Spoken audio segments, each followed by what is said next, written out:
ملکی پرندے اور دوسرے جانور۔ کوا صبح صبح موڈ خراب کرنے میں مدد دیتا ہے۔ ایسا موڈ جو ویسے بھی کوئی خاص اچھا نہیں ہوتا۔ کوئی کوا گا نہیں سکتا اور کوشش بھی نہیں کرتا، وہ کائیں کائیں کرتا ہے۔ کائیں کائیں کی کیا معنی ہے؟ میرے خیال میں تو اس کا کوئی مطلب نہیں۔ کوے کالے ہوتے ہیں، برفانی علاقوں میں سفیدی یا سفیدی مائل کوا نہیں پایا جاتا۔ کوا سیاہ کیوں ہوتا ہے؟ اس کا جواب بہت مشکل ہے۔ پہاڑی کوا 1.5 فٹ لمبا اور وزنی ہوتا ہے۔ میدان کے باشندے اس سے کہیں چھوٹے اور مختصر اور پر کانے ہوتے ہیں۔ کوا خوبصورت نہیں ہوتے، لیکن پہاڑی کوا تو باقاعدہ بدنما ہوتا ہے کیونکہ وہ معمولی کوے سے حجم میں زیادہ ہوتا ہے۔ کوے کی نظر بڑی تیز ہوتی ہے، جن چیزوں کو نہیں دیکھتا اس قابل نہیں ہوتی کہ انہیں دیکھا جا سکے۔ کوا بے چین روح رہتا ہے اور جگہ جگہ اڑ کر جاتا ہے اور جانتا ہے کہ زندگی بے حد مختصر ہے۔ چونکہ وہ سب کچھ دیکھنا چاہتا ہے، یہ کوئی نہیں جانتا۔ کوا باورچی خانے کے پاس بہت مسرور رہتا ہے۔ ہر لہجے کے بعد کچھ اٹھا کر کسی کے لیے کہیں پھینک آتا ہے، تاکہ درخت پر بیٹھ کر سوچتا ہے کہ زندگی کتنی حسین ہے۔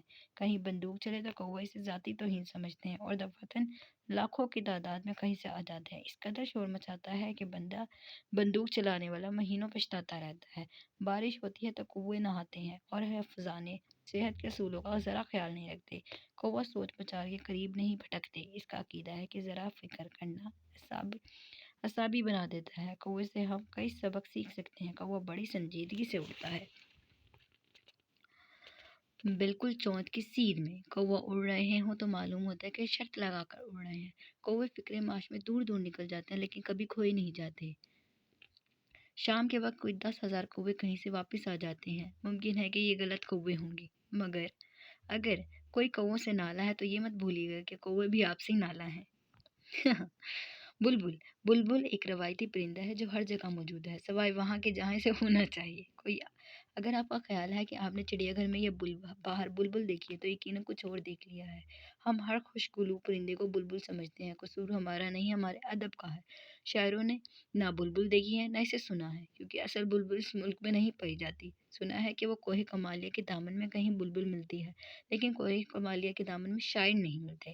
عام طور پر بلبل کو کوہ وزاری کی دعوت دی جاتی ہے اور رونے پیٹنے کے لیے اکسایا جاتا ہے۔ بلبل کو ایسی باتیں بالکل پسند نہیں۔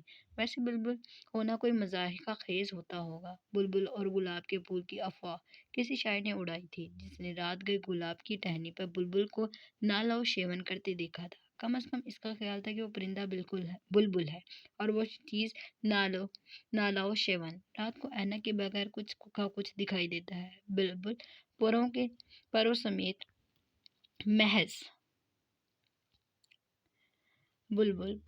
محض چند انچ لمبی ہوتی ہے، یعنی اگر پروں کو نکال دیا جائے تو کچھ زیادہ بلبل نہیں بچتی۔ ماہرین کا خیال ہے بلبل کے گانے کی وجہ اس کی غمگین خانقی زندگی ہے، جس کی وجہ یہ ہر وقت کا گانا ہے۔ دراصل بلبل ہمیں محفوظ کرنے کے لیے ہرگز نہیں گاتی، اسے اپنی فکر ہی نہیں چھوڑتے۔ بلبل پکے راگ گاتی ہے یا کچے؟ بہرحال اس سلسلے میں وہ بہت سے موسیقاروں سے بہتر ہے۔ ایک تو وہ گھنٹے بھر کا آلاپ نہیں لیتی، بے سری ہو جائے تو بہانے نہیں کرتی کہ ساز والے نکمے کہیں، آج گلا خراب ہے، آپ تنگ آ جائیں تو اسے خاموش کرا سکتے ہیں، اور کیا چاہیے۔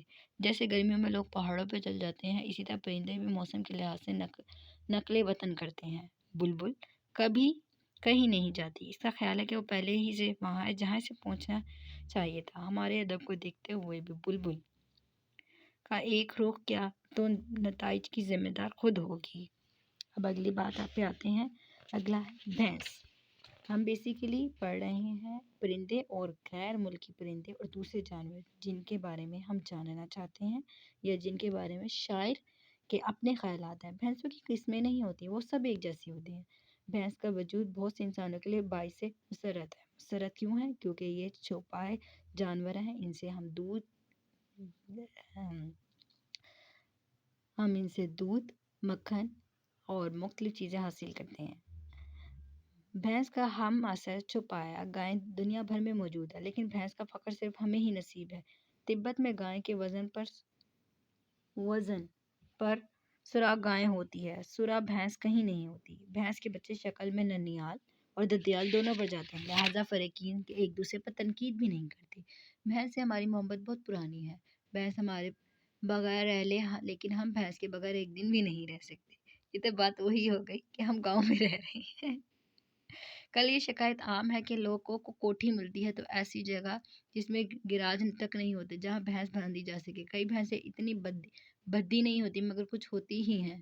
دور سے پتہ چلتا ہے کہ مشکل ہو جاتا ہے کہ بھینس اس طرف آ رہی ہے، اس طرف جا رہی ہے۔ رخ روشن کے آگے شمع رکھ کر والا شعر یاد آ جاتا ہے۔